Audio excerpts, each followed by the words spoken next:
Still getting it up, guys. Just give us a second.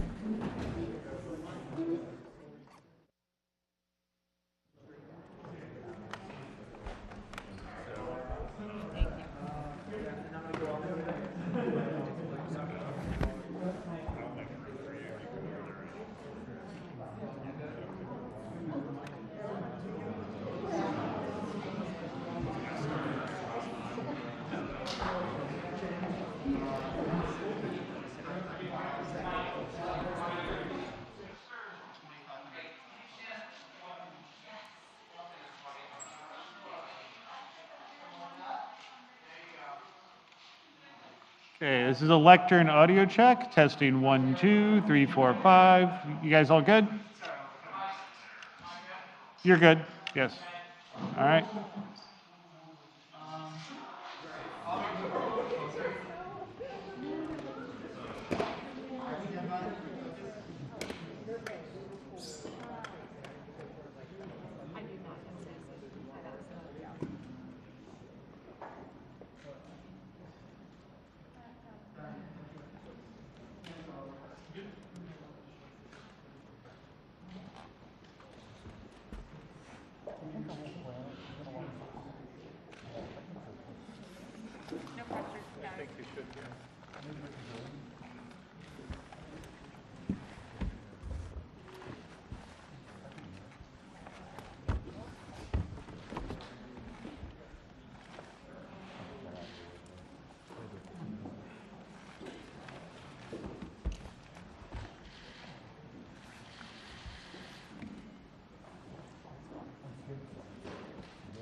Stay there for 1 second.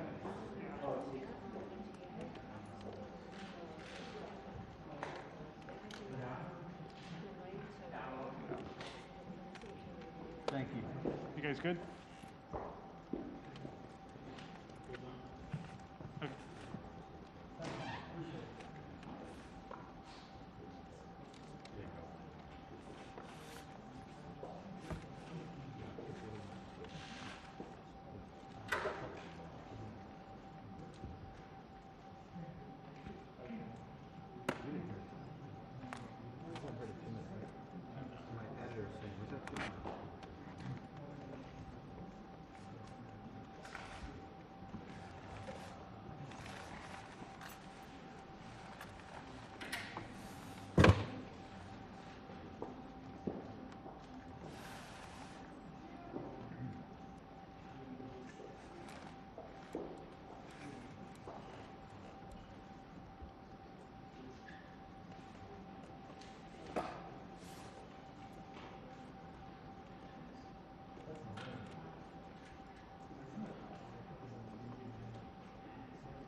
Angela, you'll give us a 2-minute, right?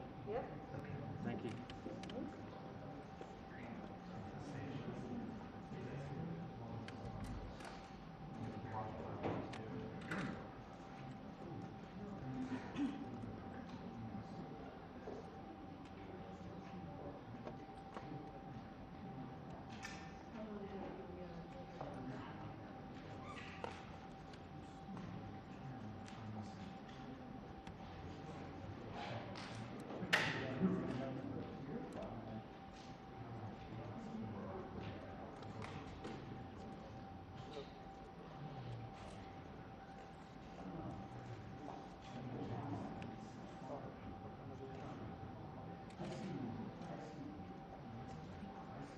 Okay, you want me to just do a lockout first, one depending on the numbers, or just do this, and it's up to you, Steve?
Sorry to keep you waiting. Good afternoon. The Russian military has begun a brutal assault on the people of Ukraine. without provocation, without justification, without necessity. This is a premeditated attack. Vladimir Putin has been planning this for months, as we've been saying all along. He moved more than 175,000 troops, military equipment, and positions along the Ukrainian border.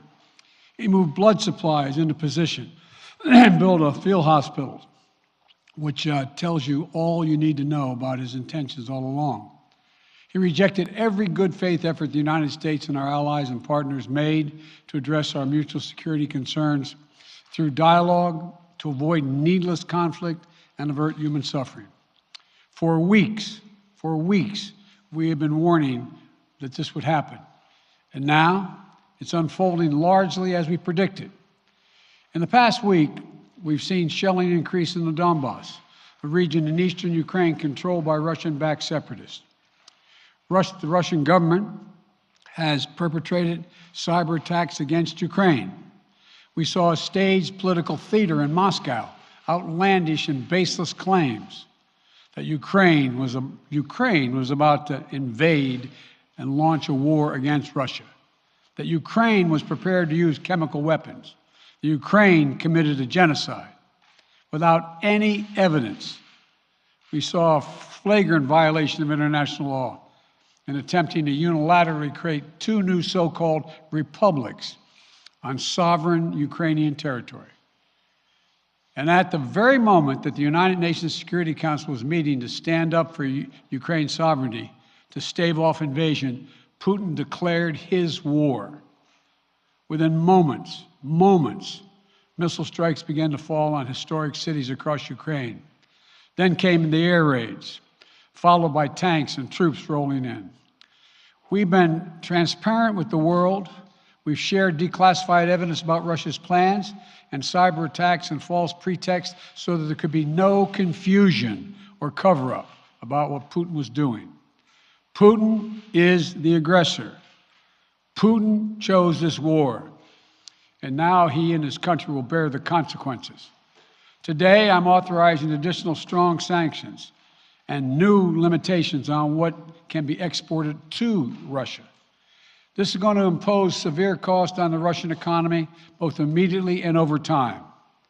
We have purposely designed these sanctions to maximize the long-term impact on Russia and to minimize the impact on the United States and our allies.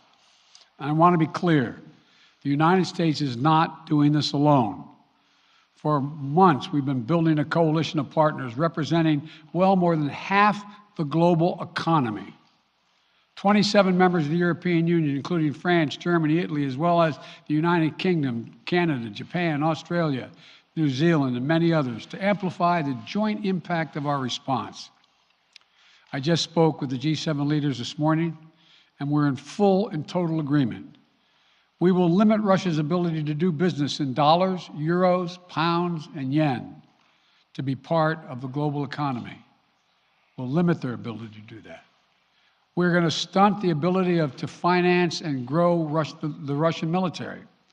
We're going to impose and we're going to impair their ability to compete in high-tech 21st century economy. We've already seen the impact of our actions on Russia's currency and the ruble, which early today hit its weakest level ever in history. The Russia stock market plunged today. The Russian government borrowing rate spiked by over 15%.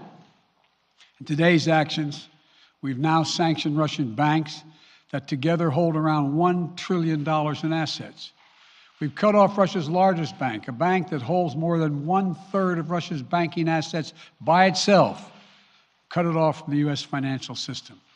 And today, we're also blocking 4 more major banks. That means every asset they have in America will be frozen. This includes VTB, the second largest bank in Russia, which has $250 billion in assets. As promised, we're also adding the names to the list of Russian elites and their family members that we're sanctioning as well. As I said on Tuesday, these are people who personally gain from the Kremlin's policies, and they should share in the pain. We will keep up this drumbeat of those designations against corrupt billionaires in the days ahead. On Tuesday, we stopped the Russian government from raising money from U.S. or European investors. Now we're going to apply the same restrictions to Russia's largest state-owned enterprises, companies with assets that exceed $1.4 trillion. Some of the most powerful impacts of our actions will come over time as we squeeze Russia's access to finances and technology for strategic sectors of its economy and degrade its industrial capacity for years to come. Between our actions and those of our allies and partners, we estimate that we'll cut off more than half of Russia's high-tech imports. It'll strike a blow to their ability to continue to modernize their military. It'll degrade their aerospace industry, including their space program. It'll hurt their ability to build ships, reducing their ability to compete economically. And it will be a major hit to Putin's long-term strategic ambitions. And we're preparing to do more. In addition to the economic penalties we're imposing, we're also taking steps to defend our NATO allies, particularly in the East. Tomorrow, NATO will convene a summit. We'll be there to bring together the leaders of 30 allied nations and close partners to affirm our solidarity and to map out the next steps we will take to further strengthen all aspects of our NATO alliance. Although we provided over $650 million in defensive assistance to Ukraine just this last year, let me say it again. Our forces are not and will not be engaged in the conflict with Russia in Ukraine. Our forces are not going to Europe to fight in Ukraine, but to defend our NATO allies and reassure those allies in the East. As I made crystal clear, the United States will defend every inch of NATO territory with the full force of American power. And the good news is, NATO is more united and more determined than ever. There is no doubt that the United States and every NATO ally will meet our Article 5 commitments, which says that an attack on one is an attack on all. Over the past few weeks, I ordered thousands of additional forces to Germany and Poland as part of our commitment to NATO. On Tuesday, in response to Russia's aggressive action, including its troop presence in Belarus and the Black Sea, I've authorized the deployment of ground and air forces already stationed in Europe to NATO's eastern flank allies, Estonia, Latvia, Lithuania, Poland, and Romania. Our allies have also been stepping up, adding the other allies, the rest of NATO, adding their own forces and capabilities to ensure collective defense. And today, within hours of Russia's unleashing its assault, NATO came together and authorized an activation of response plans. This will enable NATO's high readiness forces to deploy and when and where they are needed to protect our NATO allies on the eastern boundaries of Europe. And now I'm authorizing additional U.S. force capabilities to deploy to Germany as part of NATO's response, including some of the U.S.-based forces that the Department of Defense placed on standby weeks ago. I've also spoken with Defense Secretary Austin and Chairman of the Joint Chiefs, General Milley, about preparations for additional moves should they become necessary to protect our NATO allies and support the greatest military alliance in the history of the world, NATO. As we respond, my administration is using the tools, every tool at its disposal to protect American families and businesses from rising prices at the gas pump. You know, we're taking active steps to bring down the cost, and American oil and gas companies should not exploit this moment to hike their prices to raise profits. You know, in our sanctions package, we specifically designed to allow energy payments to continue. We are closely monitoring energy supplies for any disruption. We've been coordinating with major oil producing and consuming countries toward our common interest to secure global energy supplies. We are actively working with countries around the world to elevate collective release from the strategic petroleum reserves of major energy consuming countries. And the United States will release additional barrels of oil as conditions warrant. I know this is hard and that Americans are already hurting. I will do everything in my power to limit the pain the American people are feeling at the gas pump. This is critical to me. But this aggression cannot go unanswered. If it did, the consequences for America would be much worse. America stands up to bullies. We stand up for freedom. This is who we are. Let me also repeat the warning I made last week. If Russia pursues cyber attacks against our companies, our critical infrastructure, we are prepared to respond. For months, we've been working closely with the private sector to harden our cyber defenses, sharpen our ability to respond to Russian cyber attacks as well. I spoke last night to President Zelensky of Ukraine, and I assured him that the United States, together with our allies and partners in Europe, will support the Ukrainian people as they defend their country. We'll provide humanitarian relief to ease their suffering. And in the early days of this conflict, Russia propaganda outlets will keep trying to hide the truth and claim success for its military operation against a made-up threat.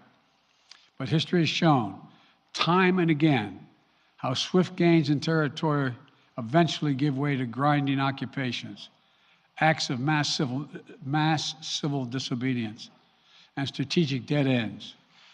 The next few weeks and months will be hard on the people of Ukraine.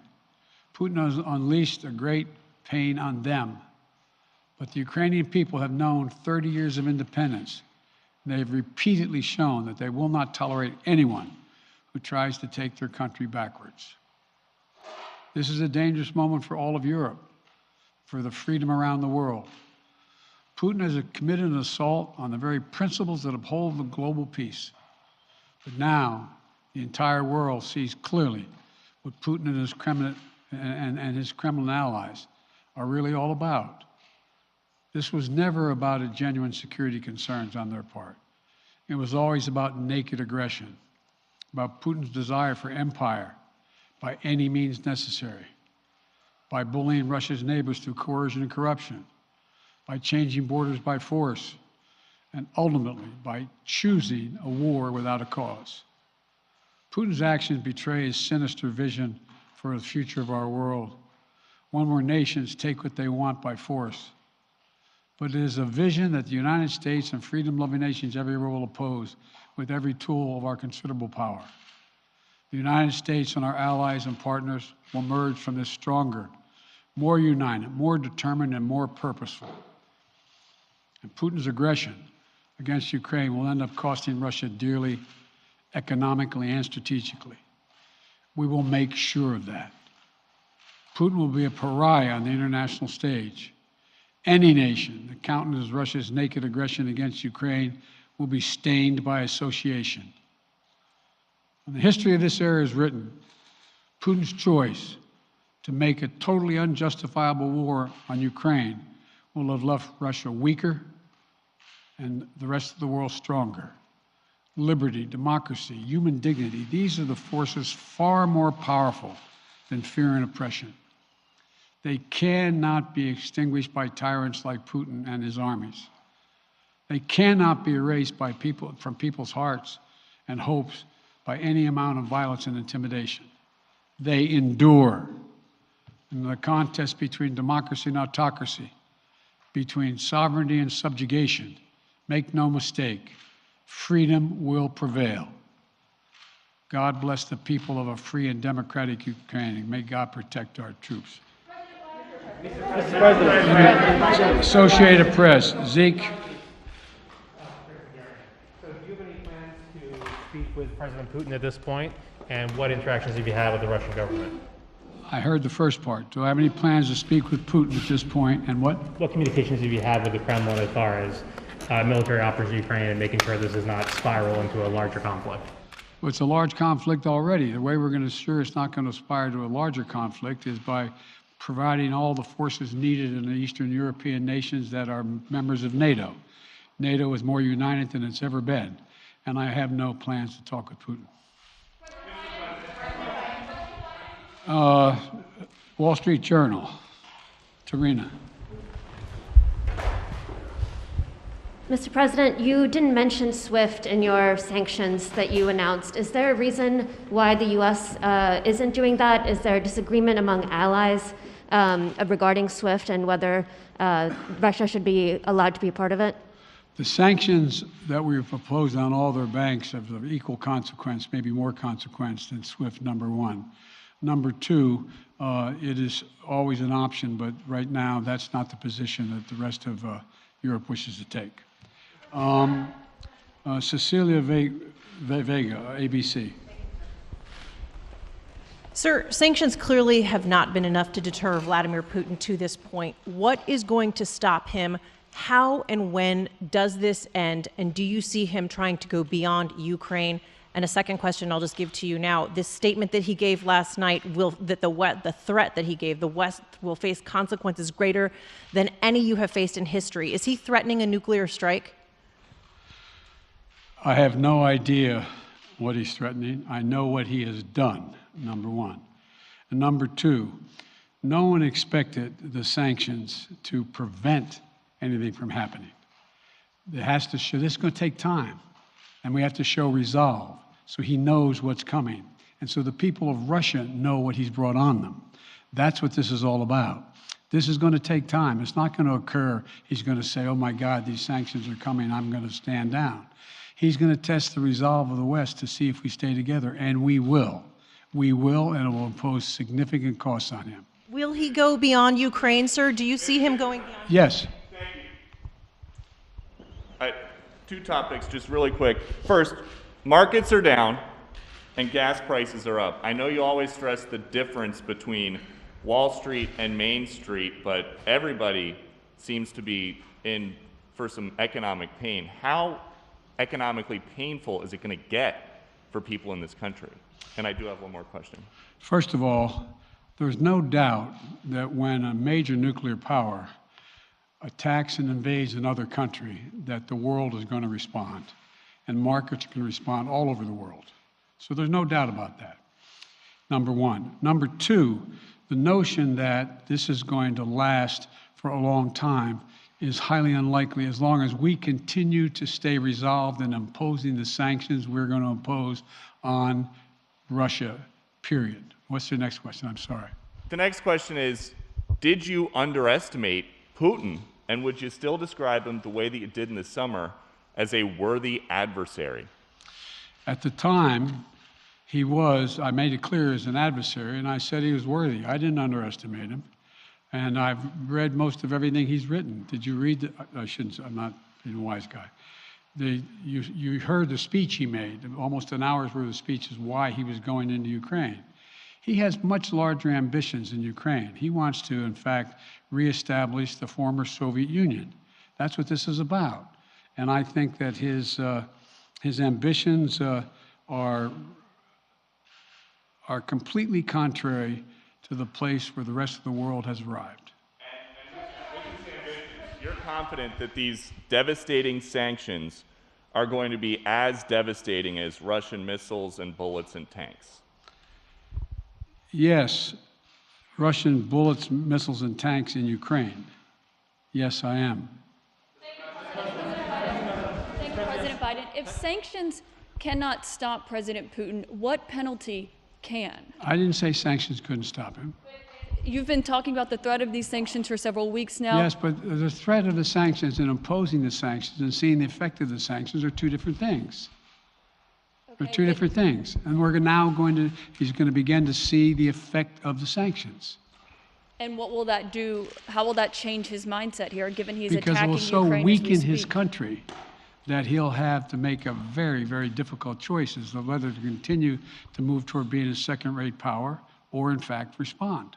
You said in recent weeks that big nations cannot bluff when it comes to something like this. You recently said that the idea of personally sanctioning President Putin was on the table. Is that a step that you're prepared to take? And if not, it's not a bluff, it's on the table. Sanctioning President Putin? Yes. Why not sanction him today, sir? Mr. President? Why not sanction him today, sir? Mr. President, if I can, you detailed some severe and swift new sanctions today and said the impact it will have over time. But given the full-scale invasion, given that you're not pursuing disconnecting Russia from what's called SWIFT, the international banking system, or other sanctions at your disposal, respectfully, sir, what more are you waiting for? Specifically, with the sanctions we've imposed exceed SWIFT. The sanctions we imposed exceed anything that's ever been done. The sanctions we imposed have generated 2/3 of the world joining us. They are profound sanctions.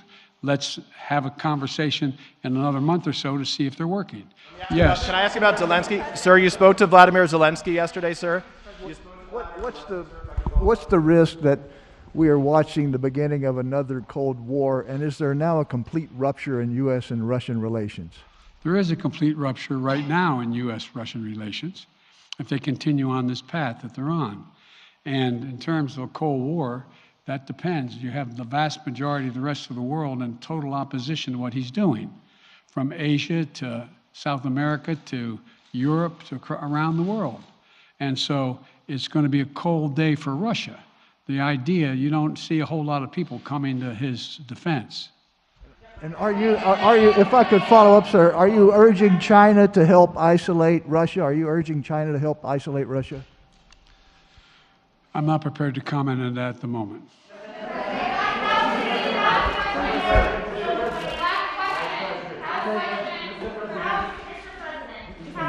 No. Yeah. No. He's had his hand up a long time. Thank you, Mr. President. How concerned are you that Putin wants to go beyond Ukraine into other countries, and the U.S. will have to get involved if he moves into NATO countries? Well, if he did move into NATO countries, he will be involved. We will be involved. The only thing that I'm convinced of is if we don't stop now, he'll be emboldened.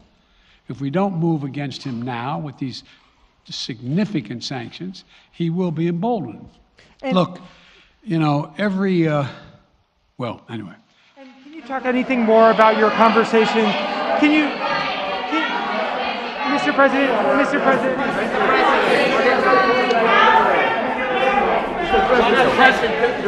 Why not sanction Putin directly today? I'm sorry, I can't hear you. Sir, India, which is a major defense partner of the United States, is India fully with you on the issue of Ukraine and Russia? Does the Defense Department of the United States? Sir, India is one of your major defense partners. Is India fully in sync with the United States on Russia? We're in consultation with India today. We haven't resolved that completely. One more question. Okay, thank you all very much. Thank you. Financial impact, sir. Are you sanctioning President Putin?